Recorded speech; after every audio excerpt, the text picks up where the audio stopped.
मेरे प्यारे दोस्तों, now we are into the next lecture and यहाँ पे हम वहीं से स्टार्ट करेंगे जहाँ से हमने लास्ट लेक्चर को ख़त्म किया था।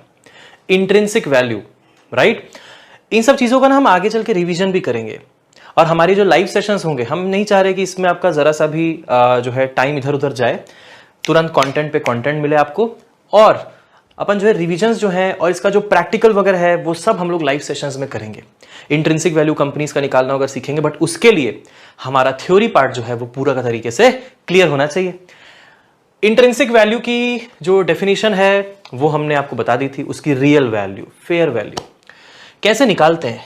फर्स्ट तरीका पर्सनल परसेप्शन, पर्सनल परसेप्शन, खुद का परसेप्शन, राइट। एग्जाम्पल के तौर पे मैं आपको बताता हूं, जैसे फॉर एग्जाम्पल एक मोबाइल है, वो आप किसी एक शॉप में गए, ठीक है, एक शॉप में गए और उस मोबाइल का जो प्रिंट रेट है, लेट अस सपोज उसका प्रिंट रेट है 15,000 रुपए, ठीक है। जनरली ऐसे 14,999 वगैरह होता है, ऐसे ही लिखते हैं मोबाइल का रेट्स वगैरह। मान लो 15,000 लिख रहे हैं। जो शॉप है उस पर्टिकुलर शॉप में इस एमआरपी से थोड़ा सा डिस्काउंट दिया जा रहा है, इस एमआरपी से थोड़ा सा डिस्काउंट दिया जा रहा है। लेट अस सपोज कि वो डिस्काउंट है 1,000 रुपए का और ऐसे करके आपको वो जो है 14,000 रुपीज में पड़ रहा है, ठीक है। तो 14,000 रुपए में वो शॉप ओनर आपको मोबाइल दे रहा है। You might be happy, right, कि आप बोलोगे अच्छा ठीक है, चलो बढ़िया है, इसकी एमआरपी प्राइस से मुझे सस्ता मिल रहा है। ऐसा भी हो सकता है कि किसी एक शॉप में आप गए, दूसरे शॉप में, वहां पे सेम मोबाइल लेकिन जो डिस्काउंट है वो 1500 का आपको ऑफर कर रहा है। इस तरीके से आपका जो मोबाइल है वो आपको वहां पे 13,500 का पड़ रहा है। अब अगर मान लो ये शॉप जो है आपके घर के नजदीक है, वो शॉप घर से बहुत दूर है। आप अब ये सोच सकते हो कि मुझे अभी जरूरत है, मेरे लिए ये डिस्काउंट भी ठीक है, वो डिस्काउंट भी ठीक है। It is completely a personal choice. दोनों जगह डिस्काउंट मिल रहा है, लेकिन ये हमारी पर्सनल चॉइस है। हमें लग सकता है कि यार ठीक है यार, ये 14,000 में भी दे रहा है, मुझे अभी चाहिए और तुरंत लेने से मेरे को कुछ फायदा होने वाला है, लोगों से कनेक्ट कर पाऊंगा, कुछ भी रीजन हो सकता है। ये सिर्फ मोबाइल के लिए नहीं, आप किसी भी चीज के लिए सोच सकते हो। आप सब्जी के लिए सोच सकते हो, घर के बगल में एक सब्जी वाला है और एक सब्जी मंडी है 10 किलोमीटर दूर, आपको पता है वहां जाके लोगे तो आपको सस्ता मिलेगा, राइट। तो यहां पे जो इंट्रिंसिक वैल्यू है वो पर्सन टू पर्सन चेंज हो जाती है, हो सकता है, और केस टू केस भी चेंज हो जाती है। मेरे पास टाइम होगा, मुझे जल्दी नहीं है, तो मेरे को लगेगा कि ठीक है यार, जब उस एरिया में जाऊंगा मैं तो मैं उस दुकान से 13,500 में ले लूंगा, कोई दिक्कत की बात नहीं है, मुझे यही लगेगा अल्टीमेटली। लेकिन अगर मुझे अभी नीड है तो मेरे पर्सनल परसेप्शन के हिसाब से अभी के लिए मुझे ये भी प्राइस चलेगा और मैं ले लूंगा। बात समझ में आई? तो यहां पे क्या होता है ना, अलग अलग कंपनी की इंट्रिंसिक वैल्यू, मतलब जो शेयर्स की जो प्राइसिंग हो रही है, लोग इसको अलग अलग तरीके से भांपते हैं। वो पर्सनल परसेप्शन होता है लोगों का, जो कभी सही हो भी सकता है और कभी गलत भी हो सकता है। फॉर एग्जाम्पल, अगर हम ऑनलाइन चेक करते सेम मोबाइल, मान लो रेडमी का मोबाइल है, सेम मोबाइल चेक करते, मे बी शायद इसमें 3,000 रुपए का डिस्काउंट आ रहा होता और मे बी शायद एमआरपी 15,000 है, शायद ऑनलाइन आता 12,000। तब अगर ये भी आपके पास ऑप्शन रहता, आपको पता रहता, it's all about having the knowledge. अगर ये नॉलेज होता तो may be you would have waited more, क्योंकि आपको 500 रुपए का नहीं, आपको 2,000 रुपए का फायदा होने जाएगा। तो शायद 2,000 रुपए की वैल्यू आपके नजरों में थोड़ा ज्यादा हो जाएगी 500 के कंपैरिजन में। तो आप बोलोगे चलो ठीक है, 2 दिन के बाद ही सही, लेकिन मैं डिलीवरी लूंगा 2 दिन के बाद और 2,000 रुपए और डिस्काउंट मिल जाएगा। तो it's all about the personal perception. Personal perception ज्यादा बेहतर कब होता है? जब हम जानकारी ज्यादा इकट्ठी करते हैं। अगर हमें ये जानकारी ही नहीं होती, हम चेक ही नहीं करते अपना मोबाइल या किसी को बोल करके कि मोबाइल हमको लेना है, क्या क्या ऑप्शंस हो सकते हैं, तो अगर हम बातचीत ना करते लोगों से या फिर हमें जानकारी नहीं होती कि ई कॉमर्स वेबसाइट पे और कम में अवेलेबल है, तो शायद हम वो मौका ही नहीं पा पाते। तो पर्सनल परसेप्शन बनाने के लिए, यहां पे पर्सनल परसेप्शन शेयर्स बनाने के लिए सबसे अच्छा तरीका होता है एक्सपर्ट्स की राय लेते रहना कंटिन्यूअसली। एक क्लियर और सटीक पर्सनल परसेप्शन तभी बन पाता है। मैं आपको हमारा एग्जांपल देता हूं। मैं जिन भी न्यूज लेटर्स को, कुछ इनसाइडर इंफॉर्मेशंस को जो फॉलो करता हूं, वो जो इंफॉर्मेशंस होती हैं मैं सब पे बिलीव नहीं करता। जैसे फॉर एग्जांपल मनी कंट्रोल की, मिंट की, न्यूयॉर्क टाइम्स की, कि यस यूएस के मार्केट को भी ऑब्जर्व करते रहना पड़ता है, बिकॉज जो यूएस में हो रहा होता है एक हफ्ते बाद वही चीज इंडिया में रेप्लिकेट हो जाती है। जी हाँ, अगर आज आप इन्वेस्ट कर रहे हो किसी स्टील की कंपनी में, तो आपको एक बार पहले यूएस में भी देख लेना चाहिए कि स्टील आज की डेट में यूएस में कैसा चल रहा है। इसके पीछे के कारण है, आगे देखेंगे। पूरा वर्ल्ड इकोनॉमी इन्फ्लुएंस हो जाती है यूएस की इकोनॉमी से भी, राइट? कुछ जो टॉप 3 टॉप 4 डेवलप्ड कंट्रीज हैं, वहां की इकोनॉमी से पूरे वर्ल्ड की इकोनॉमी इन्फ्लुएंस होती है। ऑलराइट, तो हम क्या करेंगे, जैसे मैंने आपको अपना एग्जांपल दिया कि मैंने बहुत सारे न्यूज़लेटर्स, इनसाइडर इंफॉर्मेशन इन पे इन्वेस्ट करके रखा है। हर महीने ये इंफॉर्मेशन मेरे पास आती है। जब ये इंफॉर्मेशन आती है तो इसमें से सब इंफॉर्मेशन बिलीव करने लायक भी नहीं होती है। मैं ये ऑब्जर्व करता हूं कि इनमें से कौन कौन सी इंफॉर्मेशन वो है जो मुझे सही लग रही है और जिसपे मैं थोड़ा सा अपना और वर्क करके वेरीफाई अगर करूं तो ऐसे शेयर्स जो होंगे वो मुझे फायदा दे जाएंगे। तो इस तरीके से पर्सनल परसेप्शन जो है वो डेवलप होता है।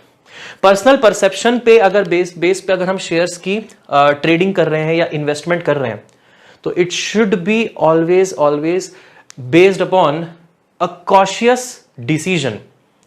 कॉशियस, जितना ज्यादा आपको चीजें पता होंगी, इधर से उधर से जितना ज्यादा पढ़ोगे तब जाके ही आप अपना एक पर्सनल परसेप्शन क्लियर वे में, सटीक वे में बना पाएंगे।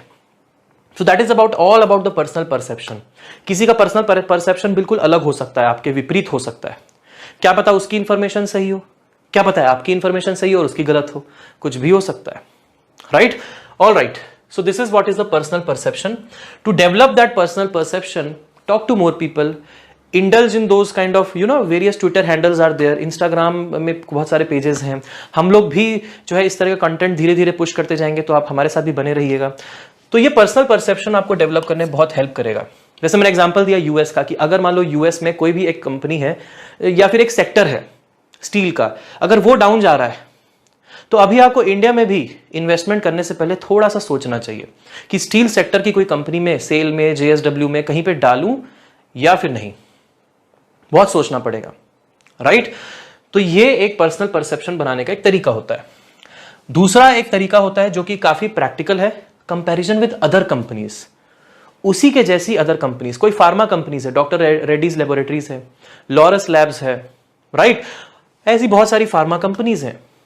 अगर आप किसी फार्मा कंपनी में इन्वेस्ट कर रहे हैं, जो बाकी कंपनियां तो डाउन जा रही हैं, ये अकेली कंपनी आपको दिख रहा है अप जा रही है, इसके पीछे का कारण क्या हो सकता है? कहीं ये ओवर वैल्यूड शेयर्स तो नहीं है जो धम से नीचे आके गिरेंगे बाद में? क्योंकि अभी ऐसा कोई मान लो डिसीजन भी नहीं आया। अच्छा, बजट में फार्मा कंपनी से रिलेटेड कुछ ऐसा आया भी नहीं था। ये सोचने का तरीका है, समझे? तो you have to compare with other companies. इसके ऊपर पूरा प्रैक्टिकल होगा लाइव सेशन में। Comparison with other companies, how do you compare with other companies? This is very very important thing. क्योंकि अगर हम किसी में शेयर कर रहे हैं, इन्वेस्ट कर रहे हैं, शेयर ले रहे हैं, तो हमें कंपैरिजन करना आना चाहिए उस सेक्टर की अदर कंपनीज का, जो टॉप कंपनीज हैं उससे। All right, third thing is again, this is your thing, comparison with other assets. आप सिर्फ शेयर्स में ही पैसे ग्रो नहीं कर सकते, आप बाकी चीजों में भी इन्वेस्ट करके पैसे को ग्रो कर सकते हो। आप रेंटल इनकम ले सकते हैं, आप गोल्ड में इन्वेस्ट कर सकते हैं, सोवरिन गोल्ड बॉन्ड ले सकते हैं, अगर डायरेक्टली फिजिकल गोल्ड ना ले तो बॉन्ड्स होते हैं वो ले सकते हैं, डिबेंचर्स, लैंड होता है उसमें आप इन्वेस्टमेंट कर सकते हैं, फिक्स डिपॉजिट्स में इन्वेस्ट कर सकते हैं। तो इस तरह की वेरियस स्कीम्स हैं मार्केट में अवेलेबल जिनमें आप इन्वेस्टमेंट कर सकते हैं। अगर आप ये कहते हो कि मुझे मंजूर नहीं है 20% से कम रिटर्न, मुझे कम से कम अपने पैसे पे 20% तो रिटर्न कैसे भी करके चाहिए ही चाहिए, तो ऐसे में अगर आपको 20% मान लो आप, क्योंकि मैं शेयर्स में तभी इन्वेस्ट करता हूं कि मुझे 20% तो रिटर्न चाहिए ही चाहिए। मैं अपनी पर्सनल बात कर रहा हूं। अगर 20% के नीचे रिटर्न मिल रहा है तो इतना फिर सीखना, इतना सभी सब करने का मतलब क्या है? ये 20% रिटर्न मिलना चाहिए। ये 20% रिटर्न जो होता है ये सफिशिएंट इनफ होता है। अगर साल भर में आपका 1 लाख रुपए 1,20,000 में कन्वर्ट हो रहे हैं, तो वो 20,000 रुपए जो हर साल एक्स्ट्रा मिल रहे हैं, that gives you an extra boost to invest more, to invest further. इसकी भी पूरी की पूरी इकोनॉमिक्स जो है हम लोग जो लाइव में प्रैक्टिकल कर करके देखेंगे सब चीजें, बट थ्योरी अभी क्लियर करते जाइए। पहले फाउंडेशन स्ट्रांग होगा, फिर उसके ऊपर एग्जाम्पल्स करेंगे, right? So comparison with other assets, जैसे आपका रेंटल है। अब मान लीजिए आपने कहीं पे 50 लाख रुपए इन्वेस्ट किए वहां से रेंट आ रहा है लेट अस सपोज 10,000 रुपए, तो आपको चेक करना चाहिए कि अगर यही पैसे मैं शेयर्स में इन्वेस्ट करता, इस कंपनी में मल्टीपल कंपनीज में अपना पोर्टफोलियो डेवलप कर देता हर सेक्टर में, तो ऐसे में मुझे कितना जो है रिटर्न मिल सकता था। गोल्ड हो सकता है कितना रिटर्न दे रहा है वो चेक करेंगे, बॉन्ड्स, लैंड, एफडी में भी अभी काफी कम हो चुका है रिटर्न, राइट। तो ये कंपैरिजन है with other assets which you can have. So you should have first of all a margin कि भाई आपको कम से कम कितना रिटर्न चाहिए, और फिर मैक्सिमम की तो लिमिट ही नहीं है। क्यों लिमिट नहीं? मैं एग्जांपल दूं आपको एक सिंपल सा एग्जांपल देता हूं मैं लॉरस लैब्स का, लॉरस लैब लिमिटेड। इसको आप जरा सा सर्च करिएगा, मनी कंट्रोल जैसी वेबसाइट है, स्क्रीनर जैसी वेबसाइट है, वहां पे लॉरस लैब्स आप सर्च करिए। मैंने इसमें इन्वेस्टमेंट किया था अप्रैल में। अप्रैल कब? अप्रैल 2020 में। अप्रैल 2020 से लेकर के दिसंबर 2020, या मैं कहूं टू बी वेरी प्रिसाइज जनवरी 2021 तक के ही इसके शेयर्स जो थे वो 5 टाइम्स हो गए थे, 5x, 5 गुना। 1 लाख जिसने लगाया उसको मिलेगा 5 लाख। Laurus labs. क्यों ऐसा हो गया, क्या हो गया, ये सब न्यूज की बातें। ये सब अगर आपको इनसाइडर इंफॉर्मेशन मिलती है तो बहुत अच्छी बात है, अंदर से इंफॉर्मेशन अगर आप निकाल पाते हैं बहुत अच्छी बात है। या फिर ऐसे लोगों के, देखो फ्री में कोई इंफॉर्मेशन मार्केट में नहीं देता। मनी कंट्रोल जैसी वेबसाइट्स भी जो है वो प्रो आप उसका लेते हैं तब जाके वो आपको इस तरह की इंफॉर्मेशन प्रोवाइड करवाते हैं। तब आप इंफॉर्मेशन पे बेसिस पे अपना एक्ट लेते हो। आपको करेक्ट इंफॉर्मेशन तो मिले, पहले करेक्ट इंफॉर्मेशन मिलेगी, उसके बाद ही जो है आप इस पे एक्शन ले पाएंगे। तो इस तरह की वेबसाइट्स हैं, बहुत सारी हैं, उसके बारे में भी डिस्कस करेंगे हम, कौन सा बेस्ट है, क्या है, हम देखेंगे वो सब चीजें। तो अप्रैल 2020 से जनवरी 2021 तक के ही देख रहे हैं आप, 5 गुना हो गया। अच्छा, अब जब इसका मार्केट, अब इसका कर्व देखोगे, मार्केट कर्व, तो आपको दिखेगा ये बढ़ तो रहा है, सितंबर में आकर के धम्म से नीचे गिर गया। वर्टिकल लाइन आपको दिखेगी, आप देखिएगा। एक होमवर्क है आपके लिए, होमवर्क क्या, इसी लेक्चर में ही अभी शायद वो कवर भी हो जाए। एकदम धम्म से आकर के नीचे गिर गए शेयर, और अब फिर बढ़ रहे हैं ऐसे ऐसे ऐसे ऐसे। आप ये सोच सकते हो अभी फिर ऐसे ऐसे बढ़ रहे हैं इस तरीके से, मतलब it is on a bull run. Bull run तब बोलते हैं, बुल के जैसे वो भाग रहा है, उछाल उछाल के। बुल कैसे आगे बढ़ता है और अपने प्रे को उछाल उछाल के मारता है, तो ये क्या कर रहा है, शेयर मार्केट को उछाल रहा है। तो ये जो नीचे आया पर शेयर प्राइस, वो क्यों आया उसके बारे में हम समझेंगे आगे चल के, कॉन्सेप्ट आएगा। कई लोग क्या देखते हैं पता है, इसका शेयर प्राइस डाउन चला गया यार, इसका तो शेयर लेना ही नहीं चाहिए। भैया ये फायदा करा दिया लोगों को। कैसे फायदा कराया हम बताएंगे। शेयर स्प्लिट का और बोनस शेयर्स का कॉन्सेप्ट होता है, वो देखेंगे आगे। जो शेयर स्प्लिटिंग हो जाती है, बोनस मिल जाते हैं, तब जाके इस तरीके का vertical nature of the curve आता है, तो वो देखेंगे। तो जैसे मैं एग्जांपल दे रहा था, अब लॉरस लैब्स जैसी कंपनी है जो 5 गुना भाग गई, बाकी फार्मा कंपनियां इतना गुना नहीं बढ़ पाई, ऐसा क्यों हुआ, ये सब समझना पड़ता है। तो ये आपको रिटर्न इतना चाहिए, 20% रिटर्न। तो अब 20% कम से कम रिटर्न ही मुझे एक्सेप्टेबल है, उससे कम एक्सेप्टेबल नहीं है। मैं हसल करूंगा, किसी ना किसी तरीके से सोचूंगा कि किस तरीके से मुझे ये रिटर्न मिले। आगे बढ़ते हैं हम। चौथा मेथड है, काफी एक common and very much important, मैं कहूंगा मैथमेटिकल मेथड है। ये है मैथमेटिकल मेथड, ठीक है, common and important mathematical method. क्या नाम है इसका? Discounted cash flow model. Discounted cash flow model. किसी भी कंपनी की इंट्रिंसिक वैल्यू को निकालने के लिए बहुत सारे मॉडल्स हैं। मॉडल्स मतलब क्या होता है? मॉडल मतलब है कि सॉल्व करने का एक पर्सपेक्टिव है, एक तरीका है। ऐसा मॉडल सबसे ज्यादा एक्सेप्टेबल होता है। जैसे हम बोलते हैं gm1 m2/r², ग्रेविटी के फोर्स जो लग रहे हैं उसके बीच की इक्वेशन है। जो बड़े बड़े अर्थ, सन, ये सब एक दूसरे के अराउंड हैं, एक जगह पे स्थित हैं, वो ग्रेविटेशनल फोर्स से हैं। तो वो एक मॉडल है बेसिकली, जो हम एक मॉडल बना करके उसको एक्सप्लेन कर सकते हैं कि इस तरीके से चीजें हो रही है। मैथमेटिकल मॉडल का मतलब ये होता है कि जो चीजें रियलिटी में हो रही होंगी, मैथमेटिक्स में हम उसको कैसे सिमुलेट या दिखा सकते हैं। तो ये एक डिस्काउंटेड कैश फ्लो मॉडल है with the help of some equation. Yes जी हाँ, थोड़ी इक्वेशन है, थोड़ा सॉल्व करना पड़ेगा। ये डिस्काउंटेड कैश फ्लो, बस एक मेथड आपको जानना चाहिए। मैं इतना आसानी से आपको समझाऊंगा ना, अभी आपको सब समझ में आ जाएगा, ज्यादा सोचने की बात ही नहीं है। तो डिस्काउंटेड कैश फ्लो मॉडल अपन समझते हैं। बाकी चीज़ों में मैथमेटिक्स थोड़ी बहुत लगती है, लेकिन इसमें मैथमेटिक्स काफ़ी लगती है। कंजर्वेटिव तरीका है ये कैलकुलेशन का। कंजर्वेटिव तरीका मतलब भी मैं समझाता हूँ क्या बोलते हैं, इसका मतलब क्या होता है। बिल्कुल बेसिक से चलेंगे, मज़ा आएगा, ठीक है। कंजर्वेटिव का मतलब क्या होता है? This is a conservative approach. I am saying this is a conservative approach. What do you mean by a conservative approach? Conservative approach का मतलब होता है दोस्तों कि इसमें से जो हम वैल्यूज अल्टीमेटली निकालते हैं वो गिरी से गिरी हालत में निकालते हैं कि भाई अगर गिरी से गिरी हालत में भी इतना गिर जाए तो इससे ज्यादा नहीं गिरेगा। अगर शेयर प्राइस या प्रॉफिट हमें इतना ही मिले, कम से कम में इतना मिल जाए तो हम उसमें भी खुश हैं, अगर उससे ज्यादा मिल गया तो और खुश हो जाएंगे। तो ये वो है कंजर्वेटिव अप्रोच, थोड़ा कंजर्वेटिव रहे। तो इसमें हम जितना कंजर्वेटिव रहना चाहें उतना कंजर्वेटिव रह सकते हैं, हमें ऑप्शन प्रोवाइड करता है। क्या आपको प्रैक्टिकली सोचना है, क्या रोजमर्रा की जिंदगी में हम इतना सारा कैलकुलेटर लेकर के कैलकुलेशन करते रह जाएंगे? अरे हमारा जो मार्केट प्राइस है वो निकल जाएगा, जिसमें हमको चाहिए कुछ और मार्केट प्राइस हो जाएगा, नुकसान हो जाएगा। इसलिए हम ऑनलाइन टूल्स का इस्तेमाल करते हैं। We have to be very very aware and fast in such things. Online tools का इस्तेमाल करते हैं to find out the discounted cash flow. अभी जो डिस्काउंटेड कैश फ्लो मॉडल है क्या है, समझिएगा बात को बड़े ध्यान से। इस मॉडल में हम करते क्या है? इस मॉडल में डिस्काउंटिंग करते हैं। एक प्रोसेस होता है जिसको बोलते हैं कंपाउंडिंग, एक प्रोसेस होता है इसी का उल्टा जिसको कहते हैं डिस्काउंटिंग। मैं बड़े सिंपल से एग्जांपल को लेकर के आपको समझाता हूं। एग्जांपल ये है कि लेट अस सपोज कि आपके पास 1,00,000 रुपए हैं, आपने अपने सेविंग्स बैंक्स में डाल दिया, एसबी अकाउंट में आपने डाल दिया, सेविंग्स बैंक अकाउंट में।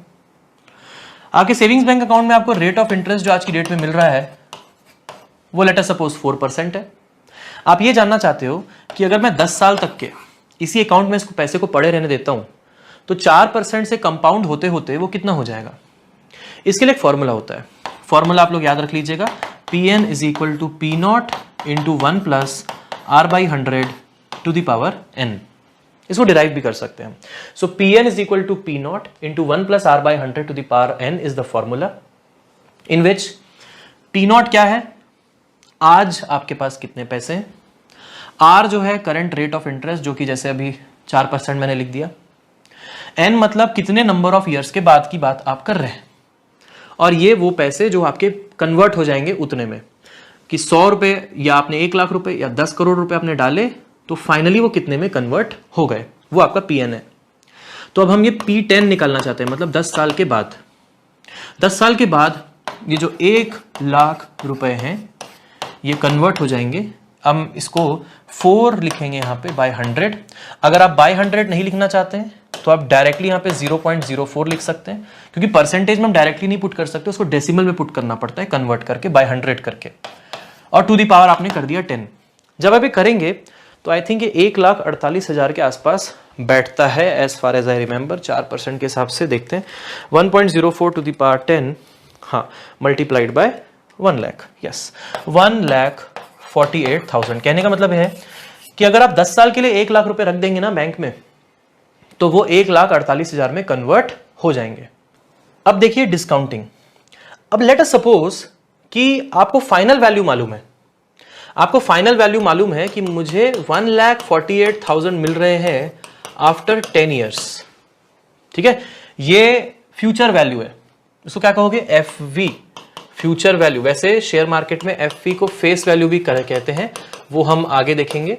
तो FV जब लिखा जाए तो आपको थोड़ा सोचना पड़ता है, ये फ्यूचर वैल्यू लिखा है या फेस वैल्यू। शेयर्स के टर्म्स में लिखा जाएगा जनरली तो फ्यूचर वैल्यू नहीं फेस वैल्यू लिखा जाएगा, और पैसों के टर्म्स में लिखा जाएगा तो फेस वैल्यू नहीं फ्यूचर वैल्यू लिखा जाएगा। Future value of the money होती है, फेस वैल्यू ऑफ शेयर होता है। क्लियर? फेस वैल्यू क्या होता है देखेंगे अपन, राइट। अभी तो बहुत कुछ है सीखने को, अभी बहुत मजा आएगा। अभी देखो छोटी छोटी चीजें। तो ₹1,48,000 10 साल में ये फ्यूचर वैल्यू है आपकी। तो ऐसे में आप कितना आज की डेट में इन्वेस्ट करेंगे at a rate of interest 4% कि आपको ये वैल्यू मिल जाए। तो अब उल्टा कर रहे हैं आप एक तरीके से, तो आप यहाँ पे P नॉट निकाल रहे हैं। P naught will be equal to Pn by 1 plus R by 100 to the power n। आपको लग रहा होगा अरे मैथमेटिक्स हो रहा है, ऐसा हो रहा है। जो लोग इंजीनियरिंग या कॉमर्स बैकग्राउंड के होंगे उनको तो लग रहा होगा चलो ठीक है, ये तो चीजें अपने को आती हैं। लेकिन जो लोग इस बैकग्राउंड के नहीं है, या जो लोग अभी 10th 12th इन सब में है, समझना पड़ेगा। नीड ऑफ द आवर है ये। आज की डेट में जहां पे हर तरफ से हमसे पैसे लिए जा रहे हैं, हमें सीखना पड़ेगा कि ग्रो करना कैसे है, जरूरी है। इस वीडियो को भले ही 2 बार देखो, 3 बार देखो, आप तो अनलिमिटेड टाइम्स वॉच कर सकते हो, ठीक है, लेकिन करना जरूरी है, कंपलसरी है। ये बात हमेशा मेरी याद रखना, जरूरी है। फाइनेंशियल नॉलेज होनी बहुत जरूरी है। मैं अपने स्टूडेंट्स को जब मैं क्लास में पढ़ाता हूँ, मैं गेट और इंजीनियरिंग सर्विसेज और सिविल सर्विसेज के लिए पढ़ाता हूँ, मैं मोस्टली क्लास में, हर क्लास में तो मे भी शायद नहीं होगा, लेकिन मोस्टली क्लासेस में बोलता हूँ financial knowledge is the ultimate thing which you need to achieve. आपको जॉब मिल गई, आपने सब कुछ कर लिया, लेकिन उसके बाद में आपको फाइनेंशियल नॉलेज ही नहीं है, तो अपने पैसों को मैनेज कैसे कर पाओगे? इतनी मेहनत वेस्ट हो जाएगी आपकी, इतनी जॉब में मेहनत करके पैसे कमा रहे हो, इसीलिए करना जरूरी है। तो यहां पे देखो, आप उल्टा करोगे तो क्या होगा, 1,48,000 डिवाइडेड बाय 1 प्लस, आप फिर से 0.04 टू द पावर 10 करेंगे, आपको यहां पे 1 लाख रुपए मिल जाएंगे। 1 लाख रुपए ऐसे मिल जाएंगे। इस प्रोसेस को बोलते हैं discounting. This is just reverse of compounding. तो डिस्काउंटेड कैश फ्लो मॉडल में हम करते क्या है और ऑनलाइन टूल्स का इस्तेमाल आप कैसे कर सकते हो। देखो, डिस्काउंटेड कैश फ्लो मॉडल में हम लोग कंपनी की जो शेयर वैल्यू है, उसकी इंट्रिंसिक जो वैल्यू है वो निकालने की कोशिश करते हैं। हम उन नंबर्स, जो कंपनी के जो नंबर्स एंड फिगर्स उन्होंने दिए हैं, वहां से इसकी शेयर की एक्चुअल वैल्यू निकालने की कोशिश करते हैं कि एक्चुअल वैल्यू इसकी है क्या। कि जैसे फॉर एग्जांपल मार्केट कैपिटल है किसी कंपनी का 100 करोड़, शेयर वैल्यू उसकी आ रही है 500 रुपए, 600 रुपए। हम ये जानना चाहते हैं वो 500 रुपए महंगा है या फिर वो 500 रुपए आज की डेट में सस्ता है। ऐसा करने के लिए ही डिस्काउंटेड कैश फ्लो यूज किया जाता है। डिस्काउंटेड कैश फ्लो में क्या करते हैं, कंपनी जो अपनी फ्यूचर ग्रोथ बता रही है उसको हम आज के टर्म्स में कन्वर्ट करके चेक करते हैं। कंपनी क्या बोलती है, फ्यूचर ग्रोथ मेरी इतनी होगी, उतनी होगी। कंपनी के पास प्रोजेक्शंस होते हैं, फ्यूचर प्रोजेक्शंस। हम बोलते हैं कंपनी रियलिस्टिक जा रही है कि ये फेंक तो नहीं रही। बोल रही है कंपनी आज इसका 100 करोड़ है, बोल रही है हम 2000 करोड़ पे पहुंच जाएंगे, इसकी फ्यूचर वैल्यू इतनी बोल रही है। इसके चलते, इसको बोलते ही शेयर भागने लग गया मार्केट में। अरे होता ही ऐसे, र्यूमर फैल गया। समझो बात को, र्यूमर कैसे फैल गया। कंपनी की वर्थ है 100 करोड़, कंपनी बोल रही है आने वाले 5 साल में हम लोग जो है 200%, 2000% की ग्रोथ करेंगे। मतलब 100 करोड़ से 2000% कितना हो जाएगा, 2000 करोड़। समझे, 2000 करोड़ पे पहुंच जाएंगे। तो अगर 100 करोड़ से 2000 करोड़, ये न्यूज आते ही मार्केट में लोग बोले अरे इसके शेयर खरीद लो, शेयर खरीद लो, शेयर खरीद लो, इसके बढ़ने वाले। अरे कंपनी फेंक रही है तो चेक करना पड़ेगा कि नहीं, है कि नहीं। तो ये क्या कंपनी का ट्रैक रिकॉर्ड बताएगा और फिर ये बताएगा कि भाई क्या हुआ कि कुछ लोगों ने इस न्यूज पे आकर के शेयर खरीदने शुरू किए, शेयर की प्राइसेस बढ़नी स्टार्ट हो गई। तो मानो, समझो, ये समझना पड़ेगा हमको कि लेट अस सपोज कि कंपनी का जो शेयर बिक रहा था पहले, लेट अस सपोज वो 500 रुपए पर शेयर बिक रहा था मार्केट में, 500 रुपए पर शेयर बिक रहा था। जैसे ही न्यूज आई, आग की तरह फैली कि ग्रो करने वाले हैं, 1 महीने के अंदर ही इसकी शेयर प्राइस हो गई 700। इसकी शेयर प्राइस 1 मंथ में ही 700 भाग गई। अब आप सोच रहे हो यार, ये मैं 500 रुपए पिछले महीने लगाता, मेरे भी 700 हो जाते यार, 40% रिटर्न मिल जाता, मेरा मौका मिस हो गया। चलो यार कोई बात नहीं, अभी बढ़ तो रहा ही, अभी भी लगा देता हूं, शायद 700 का 800 900 हो जाए।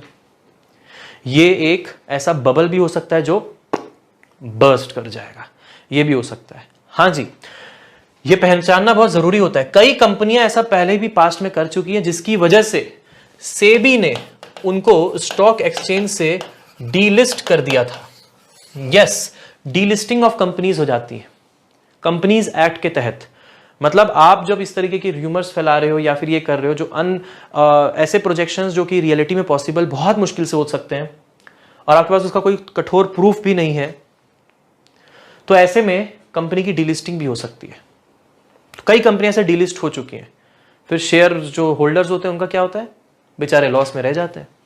तो ऐसे में बात समझना कि अगर कंपनी के शेयर 700 रुपए चले गए तो आपको डिस्काउंटेड कैश फ्लो मॉडल से गिरी हालत को पता लगाना है कि भाई गिरी हालत में अगर कितना भी अगर कंपनी गिर जाए, चलो आज 100 करोड़ है, पिछले लेट अस सपोज मान लो ये कंपनी ने पिछले 5 साल में 2 करोड़ से अपना सफर जो है 100 करोड़ तक का पूरा किया है।